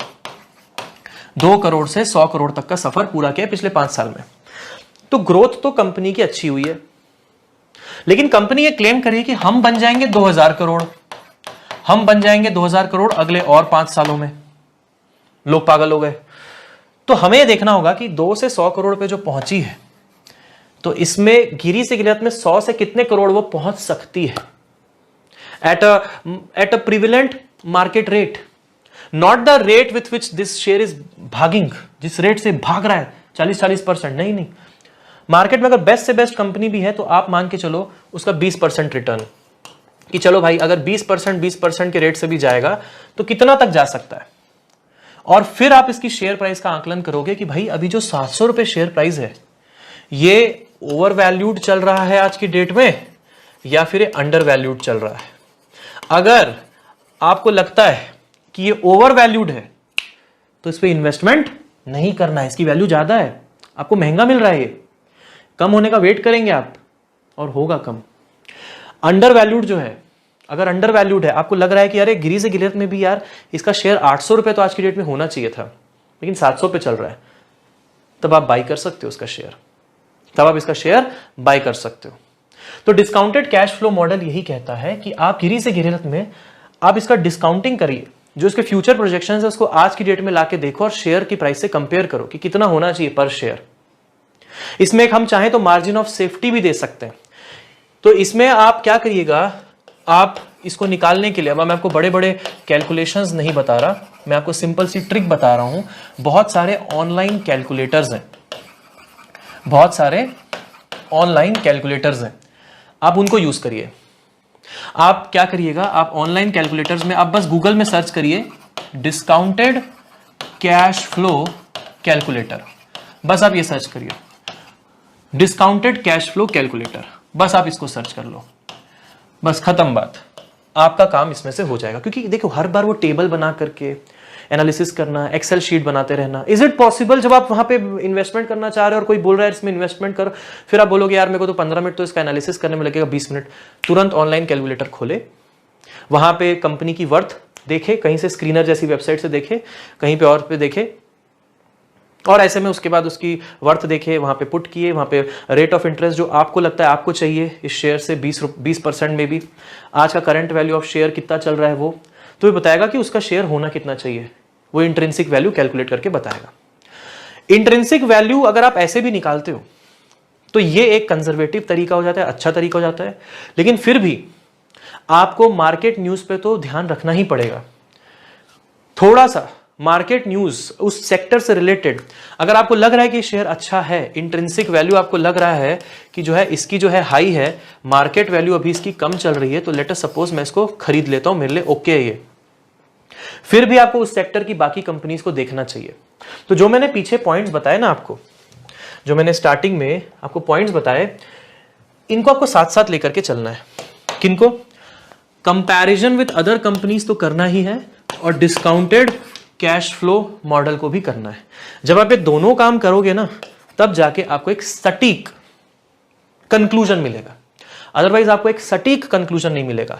क्या पता कि इस कंपनी का तो ठीक ठाक अभी मामला चल रहा है, लेकिन उस सेक्टर की बाकी कंपनीज जो हैं वो जूझ रही हैं, तो शायद इस कंपनी के ऊपर भी गाज गिर जाए उसी तरीके की जैसी बाकी कंपनीज पे हो रही है। तो उस सेक्टर को भी देखना, वो सेक्टर बजट से, इससे सब चीजों से इंफ्लुएंस होता है। तो इसीलिए हमेशा always remember a thumb rule which I use personally, that is use the discounted cash flow model, find out the intrinsic value of per share, but of course don't forget to compare that company with other companies of the same sector. अगर आप बजाज में investment करना चाहते हैं तो make sure आप मारुति को, Tata Motors को, आप सबको देखिए, सिर्फ बजाज को नहीं देखिए। अगर आप जिंदल स्टील में इन्वेस्ट करना चाहते हैं तो आप सेल को भी देखिए। बात समझ में आ रही है? तो ये चीजें आपको देखनी होंगी। अगर आप इन्फोसिस में इन्वेस्टमेंट करना चाहते हैं तो ऐसा नहीं है कि विप्रो से आप आंखें बंद कर लेंगे, आपको विप्रो भी देखना पड़ेगा। क्लियर है पॉइंट? ये चीजें बहुत इंपॉर्टेंट है, छोटी बातें हैं, बहुत इंपॉर्टेंट बातें हैं ये सब। तो ये हुई हमारी मॉडल्स की बात। क्या है वो मॉडल, वो मैंने आपको समझा दिया, इसका बेसिक मैंने आपको बता दिया, डिस्काउंटिंग का मतलब आपको बता दिया। ठीक है, सारी की सारी चीजें हो गई। आपको जरूरत पड़े तो आप लेक्चर्स को देखिए, बार बार देखिए, आपको चीजें और क्लियर होंगी। चलो अब हम बढ़ते हैं काफी इंपॉर्टेंट चीजों की तरफ आगे। Let's move ahead. चलिए अब हम काफी इंपॉर्टेंट चीज पे आ गए हैं, जिसमें हम लोग बात करने वाले हैं how should I start investing और trading. How should I start investing और ट्रेडिंग, कैसे करना है स्टार्ट। अब ये आगे की जो चर्चा होगी हमारी इसी पे होने वाली है। सबसे पहली चीज हमें चाहिए होते हैं कुछ अकाउंट्स। इसमें number 1 thing is your savings account. ठीक है, इसको savings bank account, SB account कह सकते हैं। दूसरा होता है एक अकाउंट जिसको कहते हैं डीमैट अकाउंट, और तीसरा होता है ट्रेडिंग अकाउंट। तीसरा हो सकता है ट्रेडिंग अकाउंट। इन तीनों अकाउंट्स की आवश्यकता होती है। आपको शेयर्स में इन्वेस्ट करना है, ट्रेड करना है, और हाँ ऑब्वियसली एक और इंपॉर्टेंट चीज वो है अकाउंट में पैसा। यस, जब तक अकाउंट में पैसा नहीं होगा तब तक इन्वेस्टमेंट आप कैसे कर पाओगे, राइट? सो अकाउंट्स जो होते हैं ना, इतने तरह के क्यों चाहिए? ये सेविंग्स अकाउंट वो होता है जो आपके मनी को इंडियन रुपीज में स्टोर करता है। आपके मनी रिफ्लेक्ट होता है अकाउंट में कि आपके अकाउंट बैलेंस है 1 lakh 2 lakh, that is basically your physical money which you can withdraw also at any point of time. तो ये सेविंग्स अकाउंट में आप अपने शेयर्स को नहीं स्टोर कर सकते। पुराने जमाने में जब ये इलेक्ट्रॉनिक फॉर्मेट में नहीं था तब क्या होता था, तब शेयर्स को फिजिकल फॉर्म में इशू किया जाता था। तो ये जो शेयर्स जो होते थे ये फिजिकल फॉर्म में जब इशू होते थे, तो ऐसे में यहाँ पे शेयर का नंबर, कॉन्ट्रैक्ट डॉक्यूमेंट का नंबर, और ये बहुत सारी चीजें होती है जो हम लोग आगे देखने वाले हैं। हम लोग पूरा ये डॉक्यूमेंट स्टडी करेंगे जो आजकल इलेक्ट्रॉनिक फॉर्म में हमें मिल जाता है। लेकिन इसी का जो की नंबर्स होते हैं, जैसे कि किस कंपनी का शेयर, उस शेयर को भी एक आइडेंटिफायर नंबर दे दिया जाता है कि कभी आइडेंटिफाई किया जा सके, उस शेयर का मूवमेंट ट्रैक किया सके, पहले यहां गया फिर इसके पास फिर इसके पास फिर इसके पास, ऐसे करके रोजाना चेंज हुआ। तो शेयर को भी एक आइडेंटिफायर नंबर दे दिया जाता है, इस कॉन्ट्रैक्ट को भी एक नंबर दिया जाता है। तो पहले इस तरीके से एक फिजिकल फॉर्मेट में हुआ करता था। फिजिकल फॉर्मेट में दिक्कत क्या होती थी आपको पता है? फिजिकल फॉर्मेट में टाइम बहुत लगता था। फिजिकल फॉर्मेट में आपको देखना है आपके पास कौन कौन से शेयर्स हैं। तो अच्छा, ग्रैंडफादर ने ले रखे हैं शेयर्स, पुराने जमाने में बीपीएल करके भी कंपनी थी, राइट? उसके भी शेयर्स काफी बढ़ते थे। तो ग्रैंडफादर ने ले रखे थे वो शेयर्स, उनसे पूछा जाए कितने शेयर्स आपने लेके रखे हैं, उनके पास बहुत सारे शेयर्स थे। तो ऐसे में आपके ग्रैंडफादर वो निकालेंगे, पन्ने पलटेंगे, भाई कितने, 1 2 3 4 5, अच्छा मेरे पास 25 शेयर्स इसके हैं, अच्छा 30 शेयर टाटा के हैं, ऐसे वो काउंट करते थे। यहां पे क्या होता है, आजकल इलेक्ट्रॉनिक फॉर्मेट में चीजें हो गई हैं काफी आसान। तो इसीलिए यहां पे हम जल्दी जल्दी अपने डीमैट अकाउंट में देख सकते हैं कौन सा शेयर अपने पास है, किस कंपनी के कितने शेयर्स हम होल्ड करके रखे हुए हैं। तो ये जो है बेसिकली डीमैट अकाउंट जो है, it is used to store shares. It is used to store shares, store लिखेंगे, स्टोर शेयर्स। ये बेसिकली डिलीवरी लेने के लिए होता है। डिलीवरी बोलने के लिए जैसे आपने देखा होगा एड्स आपको दिखते होंगे, 0 ब्रोकरेज डिलीवरी, आपको ये मिलता होगा ये एड, जिसमें वेरियस एप्स होते हैं। 0 ब्रोकरेज डिलीवरी, जैसे अपस्टॉक्स जो है वो देता है हमें 0 ब्रोकरेज डिलीवरी। क्या मतलब है इसका? वो ये कहता है देखो, आप डायरेक्टली शेयर्स में इन्वेस्ट नहीं कर सकते, आपको बीएसई एनएसई नहीं जानते, तो हम क्या करते हैं, हम किसी ब्रोकर के थ्रू ही इन्वेस्ट करते हैं। आपको पता है मुंबई में जो दलाल स्ट्रीट है, उसका नाम दलाल स्ट्रीट क्यों पड़ा? क्योंकि वहां पे पहले फिजिकल फॉर्मेट में एक सब्जी बाजार जैसा एक शेयर बाजार हुआ करता था, शेयर मार्केट, उसी को तो मार्केट बोलते हैं, जैसे फूड मार्केट है, कपड़ा मार्केट, शेयर मार्केट। तो वहां पे जितने भी ब्रोकर्स होते थे, दलाल होते थे, वो क्या करते थे, वहां पे खड़े जाते थे, टाटा का शेयर 50 रुपए 50 रुपए 50 रुपए, राइट? हिंदुस्तान यूनिलीवर का शेयर 30 रुपए 30 रुपए 30 रुपए, दूसरा दलाल बोल रहा है 31 रुपए 31 रुपए, तीसरा दलाल बोल रहा है 29 रुपए 29 रुपए। इस तरीके से जो सबसे मिनिमम देगा वो भाग के जाएगा, जिसको खरीदना होगा 29 रुपए ये ले, मेरे को शेयर दे दे। इस तरीके से पहले डील होती थी। तो अगर मुझे एक आम आदमी को इन्वेस्ट करना है तो मुझे दलाल स्ट्रीट के फिजिकल ब्रोकर जो वहां पे प्रेजेंट है उसको कांटेक्ट या कोऑर्डिनेट करना पड़ता था कि यार मुझे ना टाटा का, तो फिर ब्रोकर अपना ब्रोकरेज लेता था। तो ये जो ब्रोकर्स होते हैं आजकल ऑनलाइन हो गए, ये वही दलाल स्ट्रीट के ब्रोकर्स ही हैं, ये वही दलाल स्ट्रीट के ब्रोकर्स ही हैं जो उस समय स्ट्रीट में रहते थे। अभी आज वहीं पे हमारा स्टॉक एक्सचेंज है, बॉम्बे स्टॉक एक्सचेंज वहीं पे तो है, और नेशनल स्टॉक एक्सचेंज भी बॉम्बे में ही है, दलाल स्ट्रीट में नहीं है, लेकिन दूसरी स्ट्रीट में। बॉम्बे स्टॉक एक्सचेंज जो है वो दलाल स्ट्रीट में। तो जीरो ब्रोकरेज डिलीवरी का मतलब ये होता है कि अगर हम आपके डीमैट अकाउंट में डिलीवर कर रहे हैं तो हम उसका कोई भी आपसे ब्रोकरेज या दलाली नहीं लेंगे, वो जीरो हो जाएगा। जो अच्छी भी बात है, अगर कोई लॉन्ग टर्म इन्वेस्टर है ना उसके लिए बहुत अच्छा है। जो ट्रेडर है उसके लिए अच्छा नहीं है, ट्रेडिंग में पैसा लगता है। जीरो ब्रोकरेज डिलीवरी का मतलब ये होता है डिलीवरी के टाइम पे अगर आप डिलीवर करवाते हो, ट्रेड नहीं करते रेगुलरली, तो ऐसे में आपको उस पर कोई ब्रोकरेज देने की जरूरत नहीं है। ये होता है जीरो ब्रोकरेज डिलीवरी। तो ये जो यूज टू स्टोर शेयर्स, और आप ये भी बोल सकते हो use to deliver shares, use to deliver shares. और ये ट्रेडिंग अकाउंट क्या होता है? Trading account is use to trade shares. Trade जब हम बोलते हैं ना तो बाय या फिर सेल कहते हैं, बाय और सेल शेयर्स। अब ये दोनों चीजों में क्या डिफरेंस है, आइए समझते हैं, बहुत मजा आएगा। देखिए ऐसा है, डीमैट अकाउंट मंजिल है, ट्रेडिंग अकाउंट आपका रास्ता है। ट्रेडिंग अकाउंट आपका रास्ता है, डीमैट अकाउंट आपकी मंजिल है। अब देखो होता क्या है, ये पूरा जो कंट्रोल होता है पूरा कंप्यूटराइज्ड मैकेनिज्म के थ्रू होता है। अब ये कंप्यूटराइज्ड मैकेनिज्म ऐसा होता है, जैसे फॉर एग्जांपल ये जो डीमैट है, डीमैट का मतलब क्या है पता है? डीमैट का मतलब है डीमटेरियलाइज्ड।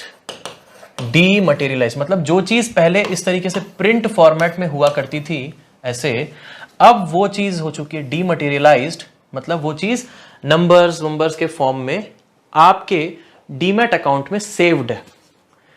वो कुछ इंफॉर्मेशन है जो आपके अकाउंट में सेव्ड है, वो पैसे नहीं है, वो इंफॉर्मेशन रिलेटेड टू शेयर्स है जो आपके अकाउंट में सेव्ड है।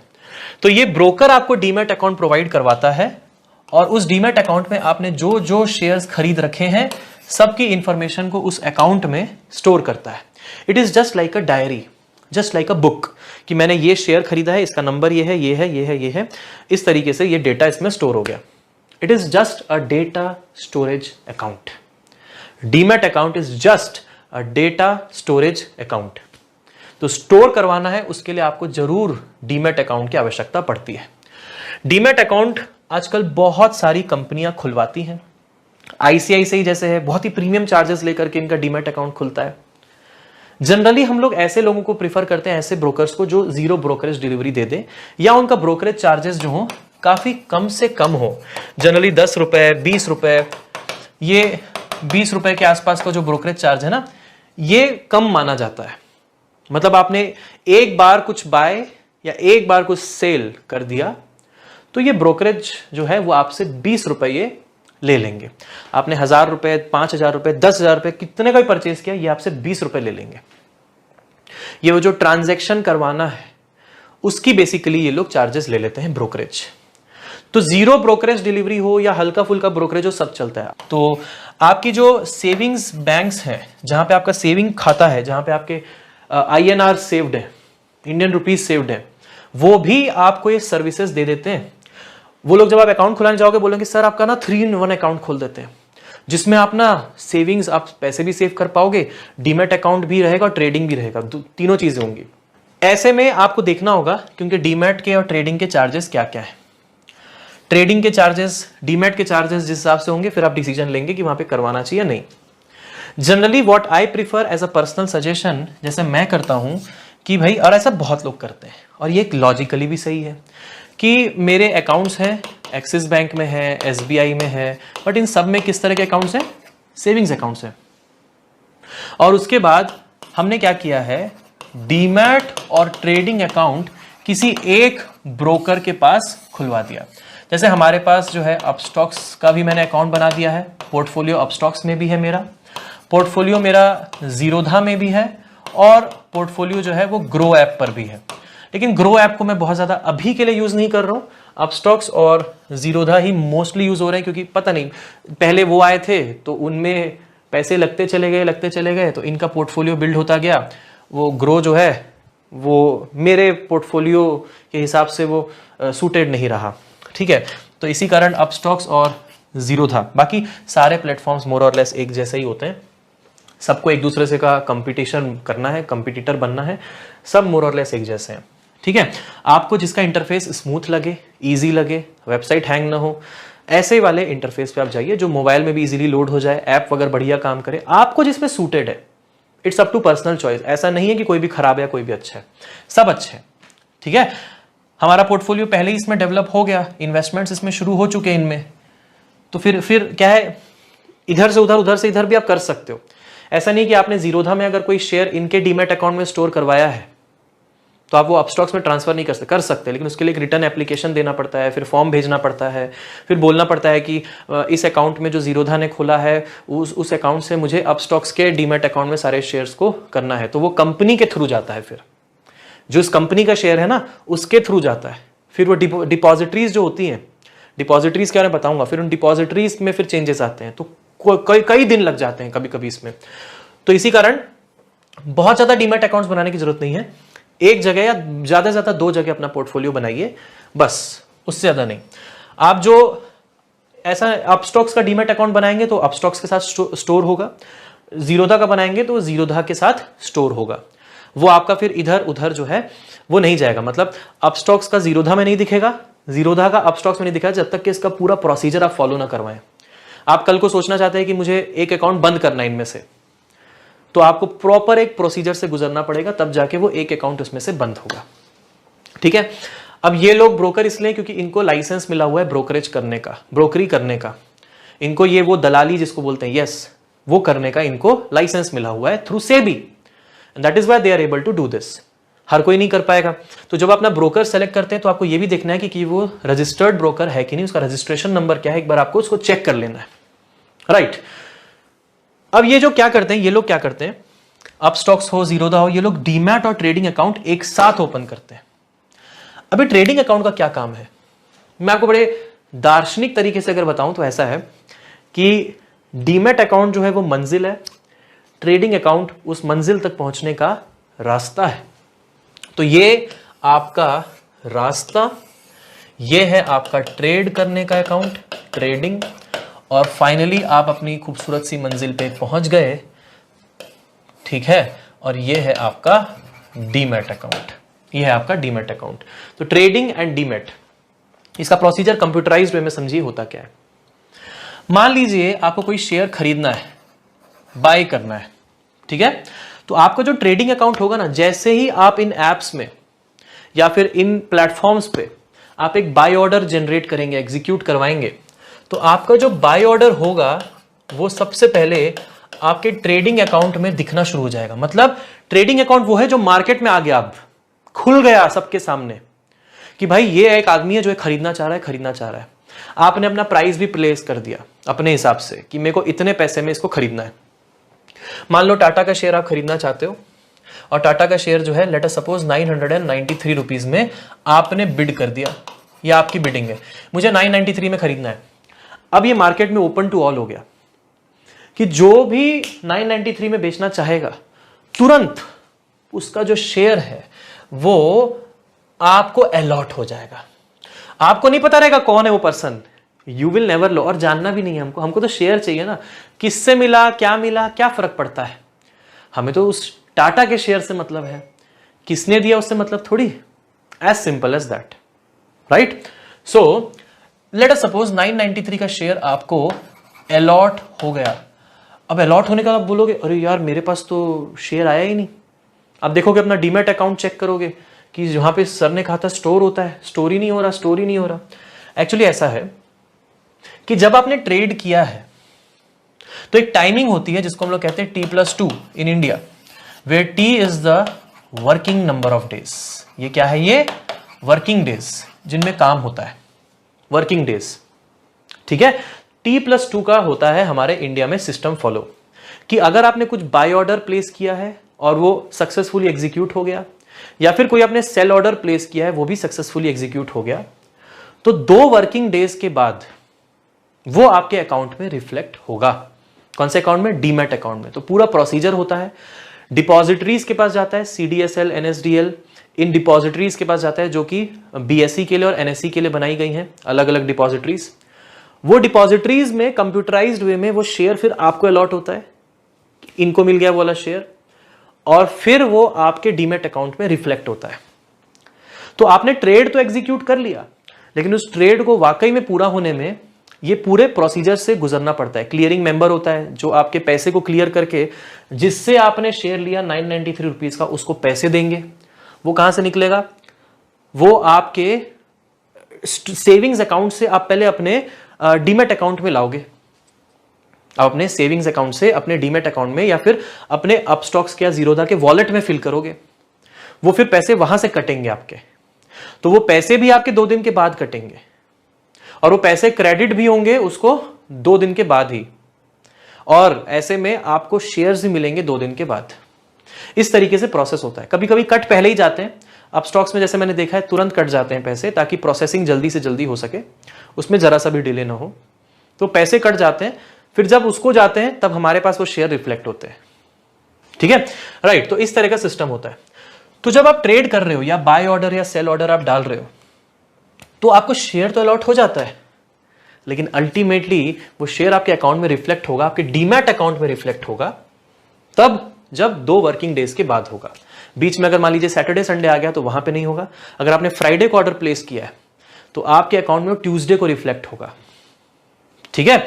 सिमिलरली अगर आप सेल करना चाहते हैं, अगर आप मान लीजिए आप शेयर होल्डर हैं किसी कंपनी के, आप सेल करना चाहते हैं, जैसे ही आप सेल में डालोगे और आप बोलोगे कि नहीं, मुझे मैंने टाटा का 993 में खरीदा था, बढ़ रहा है, लेट अस सपोज कि 1015 में मुझे इसको सेल करना है, आपने सेल ऑर्डर डाल दिया।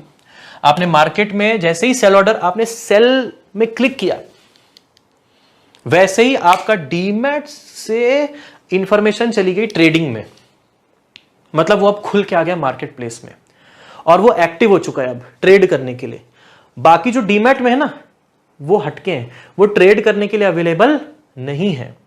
ट्रेडिंग अकाउंट में जैसे ही आ गया, ट्रेडिंग अकाउंट क्या होता है ना, वो हमेशा एक्टिव और ऑनलाइन होता है और वो मार्केट में आ जाता है। बिल्कुल सबके ट्रेडिंग अकाउंट्स मिलते हैं और वहीं पे खट खट खट खट ट्रेड हो रहा होता है। आपको पता है बीएसई कितने ट्रेड्स को एग्जीक्यूट कर सकता है per second? BSE can execute 60,000 trades per second. This is the capacity of them, of their computers. This happens only through computers. This cannot happen through manual means. 60,000 trades per second. ये इतने trades कर सकता है एक एक second में, 60-60 हजार trade. तो ऐसे में ये ट्रेडिंग अकाउंट्स होते हैं जो सबके एक्टिवेट हो जाते हैं और खट खट खट खट खट खट खट खट एक सेकंड में 60,000 बार सबको शेयर्स अलॉट हो जाते हैं। अगर मैक्सिमम ये रेट है उनका, अभी और बढ़ाना चाह रहे हैं ये लोग। जब बजट वगैरह आता है ना, तो इसी वजह से सेंसेक्स एकदम इनके सिस्टम्स 2-4-5 मिनट के लिए हैंग कर जाते हैं। ये होता है ना कई बार कि शेयर मार्केट जो है वो सिस्टम ही बंद हो गए शेयर मार्केट के 2-4 मिनट के लिए। कैसे होता है, कब होता है, बताऊंगा आगे।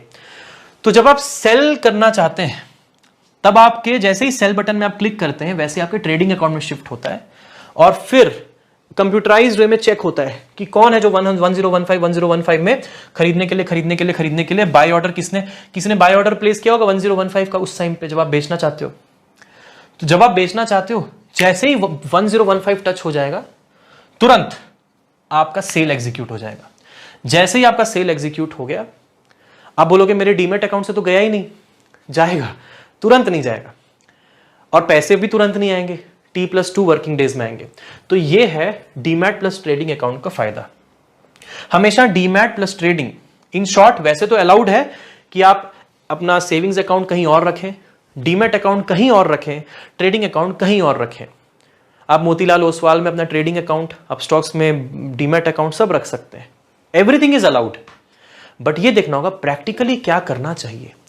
प्रैक्टिकली हमें ट्रेड वहीं से करना चाहिए जिसके पास हमारा डीमैट है, उसी ब्रोकर से करना चाहिए। नहीं तो फिर क्या होगा, ट्रेड करना है आपको, आप बोलोगे अरे टाटा खरीदना है यार, बढ़ रहा है, टाटा का शेयर खरीदना है। अब आपको ट्रेड तो करना है। अब मोतीलाल ओसवाल में बोले, मोतीलाल ओसवाल वाला बोलेगा सर 2 शेयर ट्रेड करने हैं, तो आप 2 शेयर पहले बताओ तो कौन से कहाँ पे हैं शेयर आपके। फिर आप स्टॉक्स में बोलोगे कि भाई आप स्टॉक्स से पहले मोतीलाल ओसवाल में पहले आप शिफ्ट करिए तो मैं वहाँ से ट्रेड करूँ, तब तक के प्राइस ही गायब हो गई। मार्केट प्राइस पहले कुछ और थी, अभी कुछ और हो गई, आपका नुकसान हो गया। इसीलिए जिस पर्सन के पास आपका डीमैट है उसी के पास आपका ट्रेडिंग अकाउंट होना चाहिए। वो एक ऑर्गेनाइजेशन कोई भी हो सकती है, अपन ये फॉलो करेंगे, आप स्टॉक्स और जीरोधा एनी कोई भी चलेगा। मैं आपको फ्लेक्सिबिलिटी इसलिए दे रहा हूं इस कोर्स में, आप चाहो तो आप स्टॉक्स को फॉलो करो, चाहो तो जीरोधा को फॉलो करो, हम दोनों देख लेंगे। तो ट्रेडिंग जो है एक मंजिल है काम को करने का, और डीमैट अल्टीमेटली यहाँ पे स्टोरेज होता है, यहाँ पे हर चीज आपकी स्टोर होती है। तो आई थिंक डीमटेरियलाइज्ड अकाउंट और ट्रेडिंग अकाउंट पूरी तरीके से क्लियर हो गया है। To start your investing what you need to do is you need to go to the link which is given in your page। आपके कोर्स का जो पेज है जहाँ पे कोर्स की वीडियोस सब आ रही होती हैं, वहाँ पे लिंक है। उस लिंक में आप जाकर के, उसी लिंक में जाकर के आपकी जो कुछ हमें क्या होता है ना, हम पार्टनर्स हैं इनके साथ। क्या करते हैं आप स्टॉक्स और जीरोधा वाले, क्या करते हैं पार्टनर्स चुन लेते हैं और फिर उन पार्टनर्स को कुछ प्रिविलेजेस देते हैं कि अगर आप अपनी तरफ से इनको जुड़वाते हो तो हम आपके लोगों को बेनिफिट देंगे। तो इस तरीके से वो फायदा करवाता है, और आए दिन ये जो ऑफर्स होते हैं ना, ये इनकी तरफ से हमारे लिए, हम जो पार्टनर्स होते हैं हमारे लिए चेंज होते रहते हैं। So it's always beneficial for you that if you join by that link, कोई ना कोई ऑफर हमेशा एक्टिव होगा जो आपको लाइफ टाइम बेनिफिट करता रहेगा। ठीक है, तो ऐसे में that go to the link, it's your advantage, you can do that.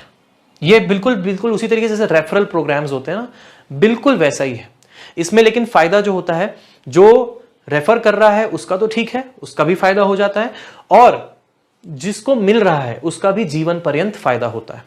तो ये पार्टनर प्रोग्राम के साथ इस तरीके से लोग, कुछ लोगों के साथ इस तरीके से जुड़ते हैं। आपने देखा होगा कई लोग अपनी अपनी लिंक देते हैं, आप स्टॉक्स की, जीरोधा की, वो सबको पार्टनर्स बना लेते हैं इस तरीके से, और उनको कुछ स्पेशल प्रिविलेजेस दे देते हैं। तो अगर पहले से बना हुआ है डीमैट अकाउंट तो बहुत अच्छी बात है, नहीं बना हुआ है तो आप जो लिंक हमारे ऐप के अंदर है उससे भी जा सकते हो, कहीं और कोई पार्टनर हो उससे भी आप यहां पे आ सकते हो, राइट। लेकिन आपका डीमैट अकाउंट होना जरूरी है। Go to the link, any link for that matter, it should be preferably a partner link. इससे आपको एडवांटेजेस ज्यादा मिलते हैं। That is the ultimate conclusion.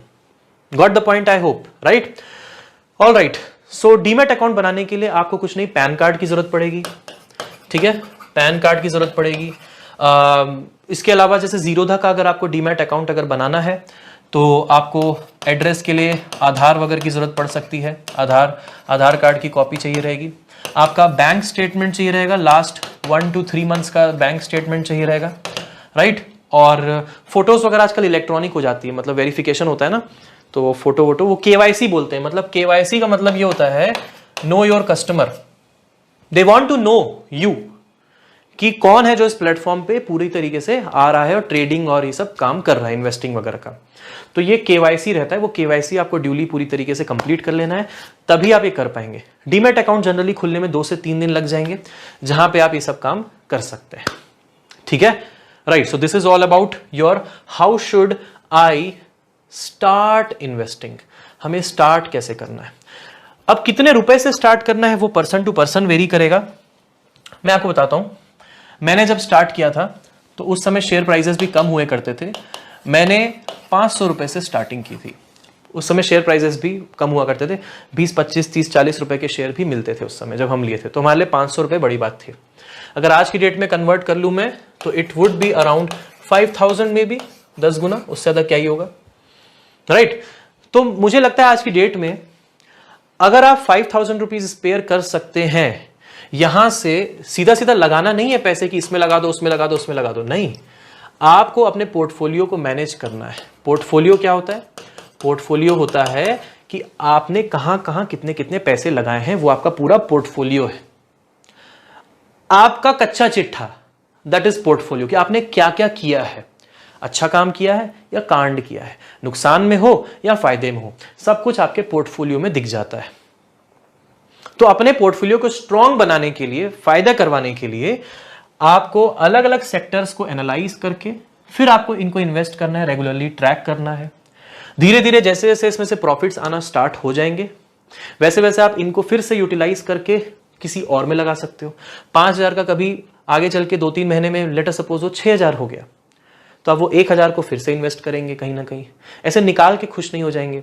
या अगर आपको लगता है कि पड़े रहने देता हूं मैं, लॉन्ग टर्म में फायदा ही होगा, तो may be what you can do is पड़े रहने दो, लॉन्ग टर्म पड़े रहे, आगे चल के फायदा होगा। तो आप बहुत कुछ कर सकते हैं इसमें, ठीक है।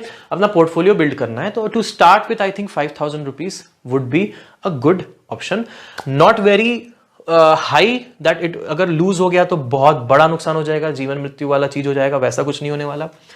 और इससे एक डिसेंट वे में आप सीख सकते हो। सो this is more than enough I would think. Alright, so make your demat account and trading account with either of these 2 platforms, right. Alright दोस्तों, जो आपकी स्क्रीन में अभी दिख रहा है ना, इसको कहते हैं कॉन्ट्रैक्ट, इसको बोलते हैं contract note. All right, as you can see at the top, this is what is called contract note cum tax invoice. जब भी कभी हम परचेज करते हैं कोई भी शेयर, या फिर हम सेल आउट करते हैं, बाय करें या फिर सेल करें, ये कॉन्ट्रैक्ट नोट हमारे ब्रोकर के द्वारा हमें दिया जाना चाहिए। बहुत सारे लोग इसी फ्रॉड में फंस जाते हैं जब ब्रोकर जो है कॉन्ट्रैक्ट नोट देते ही नहीं है। तो ऐसे में ये बहुत जानना इंपॉर्टेंट है कि कॉन्ट्रैक्ट नोट क्या होता है, क्या क्या इसके एलिमेंट्स होते हैं। इसमें बहुत सारे एलिमेंट्स होंगे। आपको इस रीजन में, जो कि अभी थोड़ा सा ब्लर्ड है, यहाँ पे आपको दिखेगा हमारा एड्रेस, ठीक है, जिसने परचेज किया, मतलब हम खुद। जो ऑफिसर है जिन्होंने कंप्लाई किया है, आप देख पा रहे हैं कंप्लायंस ऑफिसर यहाँ पे लिखा हुआ है। कंप्लायंस ऑफिसर की ईमेल आईडी है, टेलीफोन नंबर है, किसने ये काम किया है। उसके अलावे आप ये देख पा रहे हैं बीएससी, एनएससी, एफएनओ, एनएससी, तो ये सब चीज़ें दी हुई हैं। अब ये यहाँ पे इनके खुद के ये रजिस्ट्रेशन नंबर्स हैं, तो वो हमारे काम के नहीं हैं। यहाँ पे देखिए ये सेटलमेंट नंबर दिया हुआ है, यहाँ पे सेटलमेंट डेट दी हुई है, क्लियरिंग हाउस कौन था, कहाँ से क्लियर हुआ, ये वो दिया हुआ है, delivery statement number, GST tax invoice, GST date, ठीक है, बहुत सारी इंफॉर्मेशन यहाँ पे दी हुई है। इसके अलावा आप जब देखिएगा, जैसे एग्जांपल के तौर पे मैं आपको दिखा रहा हूँ यहाँ पे, कि हमने हिंदाल्को और जिंदल स्टील के हमने शेयर्स को परचेज किया था, जिसमें कि ऑर्डर का टाइम, ठीक है, और ट्रेड का टाइम। ऑर्डर टाइम मतलब आपने कब ऑर्डर में क्लिक किया, ये वो है ऑर्डर टाइम। आपने ऑर्डर में क्लिक कब किया, ये वो ऑर्डर टाइम है। तो आप देख पा रहे हैं 9:17 पे सुबह है ना, 1 सेकंड पे हमने ऑर्डर प्लेस किया था, मतलब डीमैट से हमारे डीमैट से ये शिफ्ट हो गया उस सेकंड पे कौन से अकाउंट में, ट्रेडिंग अकाउंट में। और आप देखिएगा उसी सेकंड 9:17 और 1 सेकंड पे उसी समय ट्रेड भी हो गया, उसी समय हमने ट्रेड भी कर लिया उसी मार्केट प्राइस पे, जो प्राइस उस समय चल रही थी।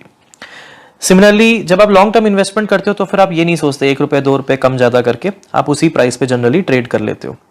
जनरली लोग ऐसा ही करते हैं। इसके बाद देखिएगा हिंदाल्को का हुआ, जिंदल का आप देखिए 9:25 पे ऑर्डर दिया, जैसे हमने क्लिक किया तुरंत ट्रेड भी हो गया। विद इन दैट सेकेंड, उसी सेकेंड के अंतर ये हमारे डीमैट से शिफ्ट हुआ ट्रेड में, और ट्रेड से तुरंत बाय भी कर लिए हमने शेयर्स। इस तरीके से ये पूरा का पूरा यहाँ पे रहता है। ट्रेड का नंबर होता है, एक यूनिक नंबर होता है हर ट्रेड का, इनका ऑर्डर नंबर होता है, राइट। और भी बहुत सारी इसमें इंफॉर्मेशन, जैसे कि ग्रॉस रेट या ट्रेडिंग प्राइस क्या थी, ब्रोकरेज पर यूनिट इन्होंने कितना लिया, जो कि आप देख पा रहे हो 00, यहाँ पे एक 0.01 लगा है, जो कि इनकी समरी है ब्रोकरेज की, जो ये लास्ट में थोड़ा सा जोड़ते हैं ये पैसे। उसके बाद नेट रेट पर यूनिट, उसके बाद क्लोजिंग रेट क्या था ओनली फॉर डेरिवेटिव्स देखेंगे बाद में, नेट टोटल कितना रहा, और कुछ रिमार्क्स हमने लिए कहां से, हमने एनएससी से लिए थे। जनरली हमारे पास दो ऑप्शन होते हैं, बीएससी और एनएससी। अब ये बताता हूं कि मैं जनरली एनएससी से क्यों ट्रेड करता हूं। मैं ज्यादातर बीएससी से नहीं एनएससी से ट्रेड करता हूं, या फिर इन्वेस्टमेंट भी मैं एनएससी से ही करता हूं। देखते हैं ऐसा क्यों है, राइट।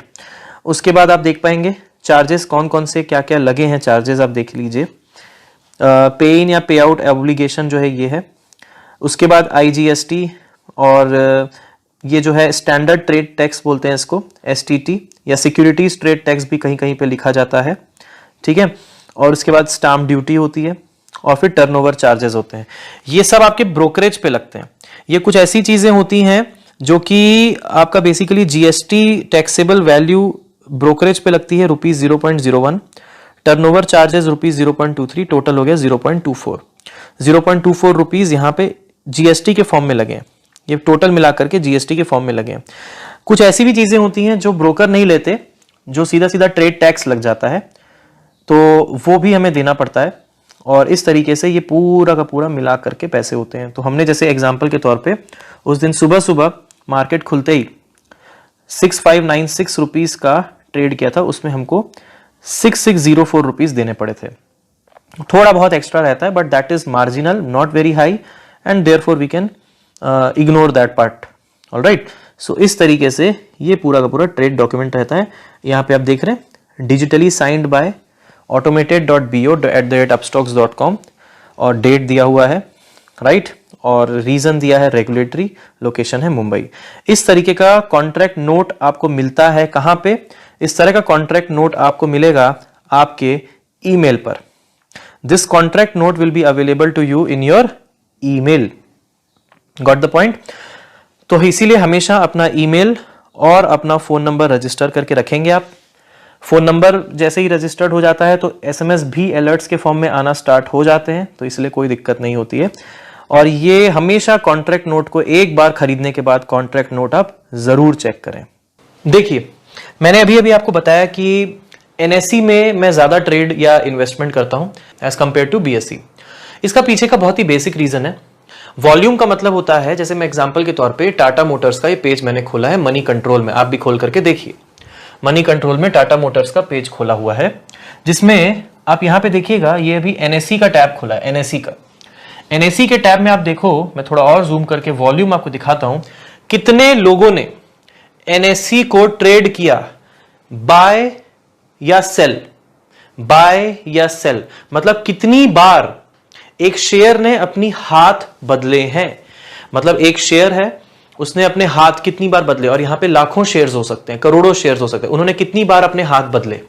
कभी किसी के पास था, कभी किसी के पास, कभी किसी के पास, कभी किसी के पास। तो 79 मिलियन टाइम्स ऐसा हुआ है एक दिन में। एक दिन में वॉल्यूम कभी भी लिखा रहेगा तो हमेशा वो एक दिन का लिखा रहेगा। सिमिलरली मैं आपको दिखाता हूं बीएससी। बीएससी देखिएगा, बीएससी अगर आप देखेंगे तो वॉल्यूम है 4 मिलियन। कहां वो 78 मिलियन और कहां ये 4 मिलियन, 79 मिलियन और 4 मिलियन। तो ऐसे में क्या होता है, लोगों का रुझान जो है, जो हमेशा आपको कोई ना कोई एनएससी में ज्यादा चांसेस है कि मिल ही जाएगा, बीएससी में रिलेटिवली कम मिलेंगे। एग्जांपल ऐसे सोचो, आपने बीएससी में ट्रेड किया, कोई ऐसा शेयर आपने बीएससी में खरीद लिया। देखो, कंपनीज बीएससी में भी लिस्टेड हो सकती है, एनएससी में भी, दोनों स्टॉक एक्सचेंज में लिस्टेड हो सकती है। कुछ कंपनीज कहीं एक ही होती है। अगर वो कंपनी एक ही जगह है तो आपके पास ऑप्शन नहीं है, लेकिन कंपनीज जनरली प्रिफर करती हैं कि दोनों जगह अपनी लिस्टिंग हो जाए, बट दोनों जगह का क्राइटेरिया थोड़ा सा अलग अलग है। तो अपन उसमें ना जाते हुए अपन ये समझते हैं कि जो कंपनी दोनों जगह लिस्टेड है, प्रिफरेबली हम एनएससी में, क्योंकि वॉल्यूम वहां पे हाई होता है, तो हम उसको एनएससी पे ही इन्वेस्ट करेंगे, एनएससी पे ही ट्रेड करेंगे। ऐसा इसलिए कि कभी मान लो शेयर्स गिरने लग गए, आपको तुरंत सेल करना है, तुरंत। लेट अस सपोज ये टाटा का जो शेयर है आज की डेट में 331.90 है, आपने खरीद लिया। हुआ यूं कि कल को शेयर जो हो गया 328, 326 होने लग गया, और खबर आ गई मार्केट में बहुत बुरी की और नीचे जाएगा, 200 तक जाएगा। आपको तुरंत सेल करना है, तुरंत। बोले नहीं मैं इससे ज्यादा लॉस नहीं बियर कर सकता, तुरंत सेल आउट करना है। तो अब अगर आपने बीएससी में किया है तो चांसेस ही होंगी, क्योंकि नंबर वहां पे लोगों का कम है जो लोग खरीद बेच रहे हैं, तो चांसेस ये हो सकती है कि आपको वहां पे कोई बायर ही ना मिले आपके शेयर्स जो आपको सेल करना चाहते हो। आप अगर आपको सेल करना चाहते हो और खरीदने वाला ही ना मिले, क्योंकि लोग ही कम है वहां पे, मुश्किल हो जाएगी। इसीलिए आप ऐसी जगह पे जाइए जहां पे लोग ज्यादा हों। तो नेशनल स्टॉक एक्सचेंज में लोग ज्यादा होते हैं। वॉल्यूम के टर्म से बात करें तो वहां पे वॉल्यूम बहुत ज्यादा होता है, तकरीबन 20 गुना। सभी में आप देखोगे डिफरेंस तो 20-20 गुने का डिफरेंस आ जाता है। तो ऐसे में चांसेस हैं कि अगर ऐसे मान लो मार्केट डाउन जा रहा है और कोई बहुत बुरी न्यूज आ चुकी है, आपको पता है कि और नीचे जाएगा, आपको अपना शेयर किसी भी तरीके से बेचना है, तो चांसेस हैं कि उस समय एनएसई में बिक सकता है। इसीलिए मैं कह रहा हूं कि एनएसई में ट्रेड करिए, ठीक है। अगर आपको कभी खरीदना भी है, मान लो वो अप जाने वाला है, अगर आपको पता है कि वो अप जाने वाला है और कोई आपको चाहिए कि जो आपको बेच दे, आपने ऑर्डर प्लेस किया लेकिन कोई बेच ही नहीं रहा, बीएससी में आपको ज्यादा लोग मिल ही नहीं रहे, एनएसई में आपको 20 गुना ज्यादा लोग मिल रहे हैं, तो चांसेस आपकी 20 टाइम्स बढ़ गई। Probability to get that share 20 time बढ़ गई, क्योंकि लोग वहां पे 20 गुना ज्यादा हैं। इसीलिए एनएसई पे किया करिए। Alright, okay. सो इस पर्टिकुलर सेशन में हमने बहुत सारी बातें की, हमने बहुत सारे कॉन्सेप्ट समझे, डीमैट के कॉन्सेप्ट समझे, अकाउंट समझे, बहुत सारे कॉन्सेप्ट समझे हमने। इंट्रिंसिक वैल्यू का कॉन्सेप्ट को आगे बढ़ाते हुए हमने बहुत सारे मेथोडोलॉजी समझी। तो आप अब एक इंटेलिजेंट इन्वेस्टर आप बनते चले जा रहे हैं, राइट? ऑलराइट, तो इस लेक्चर को यहां पे खत्म करते हुए अगले लेक्चर की तरफ बढ़ेंगे जो कि बहुत इंपॉर्टेंट होने वाला है, ठीक है। तो इस तरीके से आप यहां पे हमें हेल्प करिएगा बताने में लोगों को, और साथ ही साथ शेयर करिए इस कोर्स को। और आप देखिए कंटेंट कैसा है जो मैं दे रहा हूं यहाँ पे, जो मैंने आपके लिए मेहनत की है, आप देख पा रहे हो, राइट? एक एक बारीकी को बता रहा हूं, कंटिन्यूएशन में, सिस्टमैटिक वे में बता रहा हूं, मेहनत से बता रहा हूं। ऐसे ही नहीं ये चीजें मेरे को पता चली है, कई सालों की मेहनत है, जो कई लोगों को लगता होगा कि अरे कुछ दिनों में हो गया, कुछ दिनों में नहीं होता है। इतने सालों की मेहनत है, हर जगह। मैंने एक बार तो मैंने कॉन्ट्रैक्ट नोट नहीं देखा था, मुझे धोखा खाना पड़ा, तो मैंने आपको अभी दिखा दिया कि कॉन्ट्रैक्ट नोट भी देखा करो। ऐसे अगर कुछ गड़बड़ी होती है तो डायरेक्ट ब्रोकर के सपोर्ट सिस्टम पे कॉल किया करो कि भाई ये कॉन्ट्रैक्ट नोट में ना मिसप्रिंट हो गया है, मिस्टेक हो गया है। कल को वही प्राइस अगर 300 से 2000 हो जाती है, पता चला कॉन्ट्रैक्ट नोट में कुछ और लिखा है, ब्रोकर अग्री नहीं किया करेगा, क्रॉस चेक वेरीफाई करते समय दिक्कतें आ जाएंगी। तो वेरिफिकेशन तुरंत हो जाना चाहिए। ज्यादा टाइम नहीं लगता, 2 मिनट लगता है, लेकिन आपका हार्ड अर्न जो मनी होता है ना, वो सेफ हो जाता है इन सब चीजों को, छोटी छोटी चीजों को करने से, राइट? सो आई होप आप इन सब एफर्ट्स को हमारे अप्रिशिएट करते होंगे। तो अभी आप बहुत सारी चीजें जान रहे हैं, आगे और भी चीजें जानेंगे, राइट? मेरे साथ इस जर्नी में आगे बने रहो, बहुत कुछ सिखाऊंगा अभी आगे, और अभी तो बहुत कुछ सीखना है। ऑलराइट, सो जय हिंद, वंदे मातरम।